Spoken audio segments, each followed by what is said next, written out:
New Orleans is a one-of-a-kind destination that's home to a rich gumbo, a mix of history, culture, food, and music that blends into a kind of unbridled celebration found no place else on earth. I'll show you how you can make the most of your time in the Big Easy. We'll look at great places to eat, sights to see, things to do, fun ways to move about, and places to stay in the heart of it all. I'll also show you what it's like to arrive from points north on the world-famous southbound city of New Orleans. First, a little geography. Founded in 1718, New Orleans, called the Crescent City, sits in a crescent-shaped bend of the mighty Mississippi. The massive twin spans of the Crescent City connection, 170 feet above the river, and the almost constant ship traffic below, fed by an incredibly strong current, form a spectacular backdrop for the city skyline. The French Quarter fronts the Mississippi River and borders America's widest street, Canal Street, home to streetcar and bus lanes and 6 lanes of traffic. 15 miles to the west is Louis Armstrong International, the city's airport, and Union Station, the site of my Amtrak arrival for this trip to New Orleans, is just a quick Uber or streetcar ride from all the action along Canal Street and in the French Quarter. First up, where to stay. I get to New Orleans often, and I've stayed at all sorts of hotels, and lots of Airbnbs until the city implemented restrictions that wiped most short-term rentals away. On this trip, my home base was the Pelham, a small boutique hotel that's highly rated and relatively affordable. It's not far from the Riverwalk, the Algiers Ferry, the Audubon Aquarium, Caesars Casino, and it's right across the street from the Zazarak House. At the corner of Common and Magazine Streets, it's also just a short block from the streetcars of Canal Street, and it shares its building with the breakfast hotspot, the Ruby Slipper. I knew I was home when I entered my interior, windowless room to the Goldfinger theme playing on the bedside vintage radio. The place feels like old Hollywood movie palace meets Bond supervillain lair. And while I'll never be mistaken for a member of the Rat Pack, I kind of felt like it every morning when I woke up in my stylish, scene-stealing, hangover-friendly hideaway. For me, searching for the perfect place to stay is part of the fun of travel. And in New Orleans, the home to Super Bowls, conventions, and not to be missed Mardi Gras, there's no shortage of hotel options. There is, however, a real shortage of parking places, hence my arrival by train. And overnight parking at hotels and garages is sky high. In New Orleans, you don't need a car. This is a city where you will want to walk. It exudes charm at every turn. From the wrought iron balconies above to the live music below, it's a sensation for the eyes and the soul. That said, you will want to hop aboard streetcars and the Algiers Point Ferry. And the easiest way to do that is to get the La Pass app. You can use it to buy 1-day, 3-day, or longer passes for all streetcars, buses, and ferries. It's inexpensive, and it couldn't be easier to use. There are 2 streetcar lines. The red streetcars run along Canal Street and beside the river, connecting downtown to the Marigny and Frenchman Street. The red line passes by the casino, the Aquarium, St. Louis Cathedral, and the French Market, paralleling the Moonwalk, the riverfront promenade and park that's home to monuments and memorials, and the riverboat, City of New Orleans, and its sister ship, the Steamboat Natchez. Both offer jazz cruises and dining options. The green St. Charles Avenue line travels through Uptown and the Garden District, past stately mansions, as well as Loyola and Tulane universities. The St. Charles streetcar is a New Orleans highlight and shouldn't be missed. You can catch it at Canal and Carondelet Streets. As Bourbon Street crosses Canal Street, its name changes to Carondelet. The only streetcar drawback, sometimes there's a bit of a wait. Before we hop on the ferry, let's explore the French Quarter, the 400-plus acre historic and cultural heart of New Orleans. Its focal point is the stately St. Louis Cathedral, which overlooks Jackson Square. At the square center is an equestrian statue of Andrew Jackson, who's credited with victory in the 1815 Battle of New Orleans. Iron fences, walkways, benches, and Parisian-style landscaping are all from the square's original design, as are the red brick, four-story apartment buildings on either side of the square. To the left of the cathedral is the Cabildo, where the Louisiana Purchase was signed. To the right is the Presbytere, now a museum. Artists use the square's fencing to display their works, and entertainers of all sorts hold court in and around the cathedral. 2, 3. If the cathedral is open, even if you aren't Catholic or particularly religious, make sure to take a look inside. It's home to beautifully painted ceilings, intricate stained glass windows, and historic artwork. If you're lucky, you might even be treated to a free concert. And not for nothing, the cathedral's AC system is top-notch. In New Orleans, where summers are beyond hot and humid, that truly is a blessing. For visiting sports fans, conventioneers, and people of a certain age, the big draw in New Orleans is Bourbon Street. If you've never been before, it's a lot to take in. Restaurants, bars, crowds, live music, and entertainment of all sorts. On Bourbon Street, almost anything goes. Days are calmer than nights, so if it's your first time, you might want to wade in with an afternoon stroll. When the sun sets, it can get wild, and during Mardi Gras season, the wildness is amped up almost beyond belief. In this city, you can drink alcoholic beverages while walking on the streets. Restaurants and bars even provide customers with go-cups. Even here, public drunkenness is a thing. But you'll have a better chance of spotting a unicorn than seeing an arrest for it. New Orleans is the perfect place for all sorts of fun, but always play it safe. Protect your wallet, don't walk in isolated areas alone, and realize if strangers come up to you on the street, they want something from you. New Orleans is truly a food lover's paradise. Time Out's 2025 food rankings named it the best city for food in the world. I'll share a few of my favorite places, but finding your own will be the best part of your visit here. If I'm on Bourbon Street, my go-to spot is the Desire Oyster Bar at the Royal Sonesta Hotel. You usually won't have to wait to get in. I'm partial to the massive roast beef po' boy. Just outside the quarter, between the Riverwalk and the casino at the Hilton Hotel, is Drago's, or Drago's. At the home of the legendary charbroiled oysters, they welcome both pronunciations.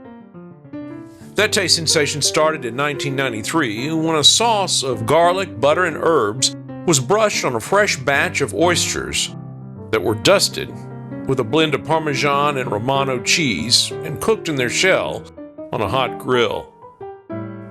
There's a lot on the menu at Drago's, like alligator tacos, but charbroiled oysters, as a starter or a main course, should be required by law.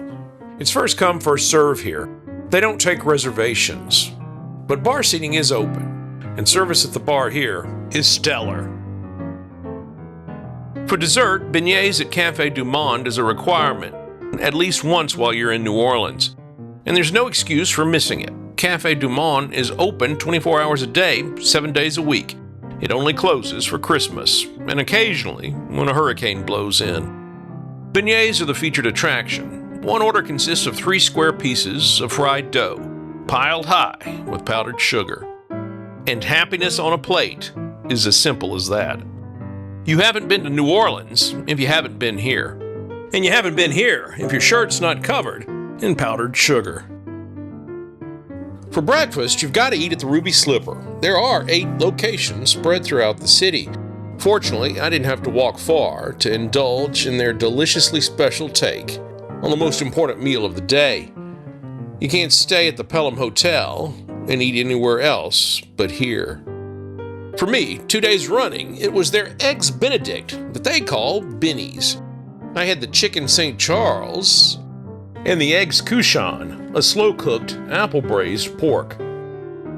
But there's so much more to love on their menu, which will keep you coming back morning after morning. Hopping on the Algiers Ferry for a quick cruise across the Mississippi is a great way to start or end a day. And again, the La Paz app is the easiest way to board. If you're waffling about the high price of a paddleboat cruise, like the city of New Orleans or the Natchez by the cathedral, or the Creole Queen, not far from the ferry's dock by the Riverwalk, do the ferry first. It might check all your river sightseeing boxes, and for just a couple of bucks. From the upper deck, you'll feel the river's incredibly fast current as you see massive tankers and cargo ships speed by. And you'll have great views of the Crescent City connection and the skyline, both during the day and at night. And if you're an Anglophile or sci-fi fan like me, there's a special treat across the river at Algiers Point. Just a short walk from the dock is the Crown and Anchor, an English pub with a cool twist. Here, you enter through Doctor Who's TARDIS. Once you pass through this big blue British police box, a friendly bartender, loaded with groan-inducing jokes, serves up just what's needed: Who-themed specialty drinks. The pub's ceilings and walls are covered in all things British, and the outdoor space is built for lawn game-loving crowds. If you're on Algiers Point at night, just make sure you know when the last ferry departs so you don't miss your ride back to the bustling heart of New Orleans. Next to the ferry dock is the Audubon Aquarium, home to more than 3,600 animals, representing 250 species. Visitors are transported to the underwater worlds of the Caribbean and the Amazon rainforest, and to the waters that give New Orleans its lifeblood, the Mississippi River and the Gulf of Mexico. Here, you can pet stingrays in a 13,000-gallon touch pool. Explore the ecosystem around and under an oil rig in the Gulf, teeming with fish. Walk through a glass tunnel surrounded by all sorts of ocean life. See a white alligator up close in a Louisiana swamp. And spend time with 20 African penguins. USA Today named Audubon Aquarium one of the top 5 in the nation. It's also home to the Audubon Insectarium, where crawlies seem less creepy, and bug snacks are on the menu. The can't miss here is the Butterfly Garden, a lush, flower-filled paradise that's home to hundreds of free-flying butterflies from around the world. The garden also offers great views of the Mississippi River below. From the aquarium, a quick streetcar ride down the river, and you're at the French Market. Opened in 1791, this New Orleans landmark includes a huge flea market, a farmer's market, shops along the colonnade, and eateries spread throughout. This is the perfect place to find that quintessential New Orleans souvenir and to people watch in the shade. For more than 200 years, the French Market's commerce, community, and culture have been irresistible to visitors and locals alike. On the edge of the French Quarter, 8 blocks from the Mississippi, is the must-see St. Louis Cemetery No. 1. Established in 1789, this so-called City of the Dead is one of 3 Catholic cemeteries in New Orleans. Most of the graves are above-ground vaults, a necessity in a city below sea level with a high water table. Lots of famous New Orleanians are buried here, but 2 grave sites are big tourist draws. The first is believed to be where renowned voodoo priestess Marie Laveau is interred. At her grave, some people leave offerings like coins, beads, candles, and flowers, believing her spirit can grant wishes or protection. And the second popular grave site isn't even occupied, but it's impossible to miss. This 9-foot-tall stone pyramid stands out from all the other boxy, above-ground graves that have been crumbling for more than 2 centuries. In 2010, actor Nicolas Cage bought 2 plots here, using one to build this pyramid mausoleum. He doesn't talk about his scene-stealing tomb. Could it be an homage to the National Treasure movie franchise? Who knows? To see his future resting place, and so many more of the 1,000 graves in this city of the dead, you'll have to take a day or night tour. The cemetery is closed to the public. From here, let's hop over the Central Business District to the National World War II Museum. In 2000, it opened as the National D-Day Museum because the boats, called Higgins boats, used to land Allied forces on Normandy beaches, were designed and built here in New Orleans by Higgins Industries. As the museum quickly grew and expanded, the U.S. Congress designated it as the National World War II Museum. Here you'll learn the story of the American experience in the war that changed the world, why it was fought, how it was won, and what it means today. When you tour the museum, set aside at least 3 hours to see it all. Through exhibits, multimedia experiences, and thousands of personal accounts, the museum takes visitors on an unforgettable tour of World War II, from Europe to the Pacific and beyond. You can stay at the Art Deco Higgins Hotel for an even more immersive World War II experience. Now, if you're a train enthusiast like me, this part is for you. I arrived in New Orleans via the southbound City of New Orleans, a train already famous before Arlo Guthrie beautifully told its story in song. If you're coming from Jackson, Memphis, or Chicago, or points in between, this Amtrak train is a wonderful option. My journey south began just over the Louisiana state line in Macomb, Mississippi. From there, it's a mere hour and a half into the city. And once you pass Ponchatoula, Louisiana, it's a spectacular, sight-filled journey that really sets the stage for a great time ahead in the Big Easy. Along the way, you'll see close up what life on the bayous and swamps of southeast Louisiana is really like. Shortly after the train moves over the Manchac Pass, it edges up against the western shore of massive Lake Pontchartrain. And immediately after it crosses under the I-55 I-10 split, it turns east, paralleling the I-10 interstate and the Bonnie Carey Spillway, as it rapidly makes its way past the airport and into the western edge of the metro area. Riding the city of New Orleans is an easy, stress-free way to get into the city and right downtown without having to maneuver through often heavy traffic. Just make sure to grab a window seat in the observation car when you pass over the Louisiana state line. The scenery does not disappoint. Thank you, which was the non-going Amtrak train number 59, the world-famous southbound City of New Orleans. Once at Union Station, you can take a streetcar, Uber, or taxi just a few city blocks to your hotel. Soon you'll also be able to arrive in the city via Amtrak's new Mardi Gras line, which will connect New Orleans to Mobile, Alabama, via the Mississippi coastal towns of Bay St. Louis, Gulfport, Biloxi, and Pascagoula. Whether you're here in the heat of summer, at the height of Mardi Gras, or during the holiday season, New Orleans surprises, but it never disappoints.